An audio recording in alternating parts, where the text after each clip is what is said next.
compassion is acknowledging what is here, giving it space and time from a center point. Oh, there is an experience of anger arising. It's here. We lose our compassion when we say, oh, that's not here. That can't be here. I'm not feeling that. That's not okay. And I'm bad. This is where we lose our compassion. But that's where we get that thinking.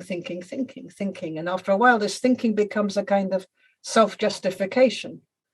Like, I'm angry because. I'm angry because of the other one. I'm not angry because I'm angry.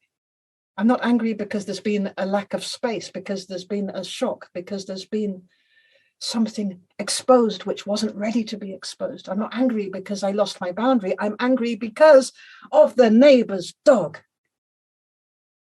I am alive physically because of the neighbor's dog. My boundary arises thanks to the neighbor's dog. The neighbor's dog has power over my whole instinctive physical humanity. It's a lucky dog. This is what the thoughts are doing in their panic, because anger is bad to feel, because if you are angry, you are not compassionate. You're a bad person. Anger equals bad. So it's bad to feel angry.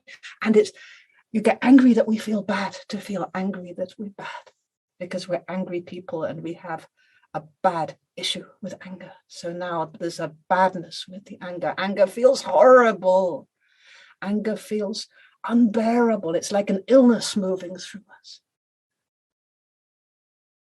It becomes a healing game, a healing bounce when we can move to the center point and we bring compassion, because then we get out of this cycle of suffering perpetuating suffer and anger perpetuating anger and harm perpetuating harm to something else where there is something much more like a pandemic of compassion.